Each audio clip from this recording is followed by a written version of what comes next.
Hello Sagittarius, thank you for joining me for your weekly forecast for week commencing the 5th of March.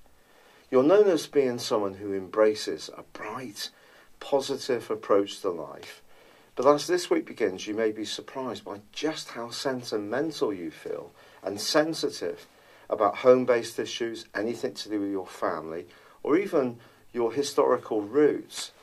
You may find yourself even thinking about your childhood, and if you're in touch with a family member, reminiscing about days gone past.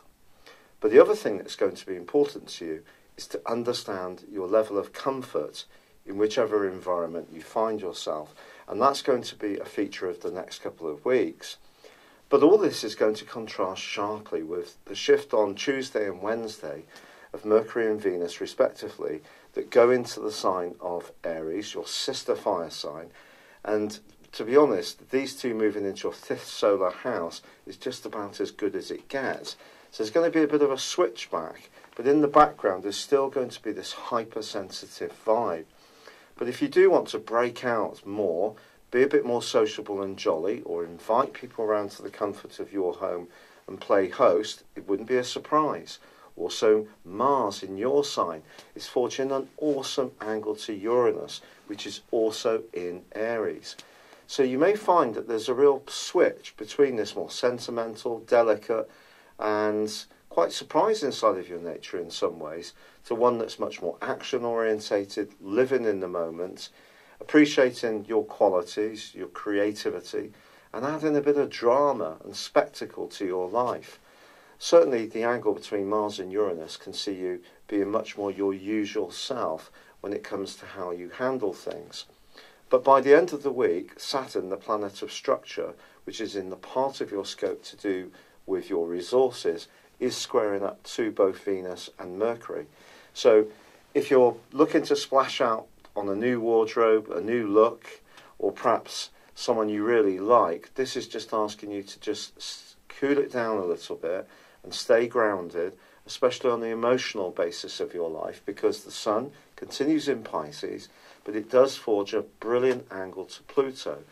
And if you're lucky enough to be really transforming some part of your situation, which is to do with security, then the foundations that you achieve by the end of this week can be very promising. Now, there is a quarter moon on Friday, and also Jupiter, your ruler, slams on the brakes and goes into a retrograde in a very philosophical part of your situation. Over the next 4 months, you may find yourself thinking a lot about your deepest motivations, or the things, the values that guide you. But the quarter moon is actually in your zodiac sign, and it's just suggesting to you that part of you may want to live in the moment, be much more action orientated. Another part of you can be more conditioned by the responses you get from others, especially people very close to you. But I think in general, it could be part of you that wants to break beyond this more sensitive phase you've gone through, but that doesn't sweep away the impact of that full moon and the influence of Neptune, which is still very strong. It's been a real pleasure being with you. I'd love it if you'd subscribe to my channel if you've yet to do so, or like or comment on this video. But for now, good luck and goodbye.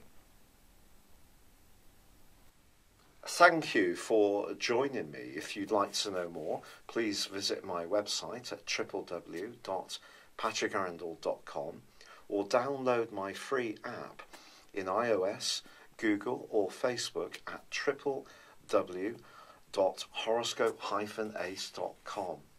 Thanks and goodbye.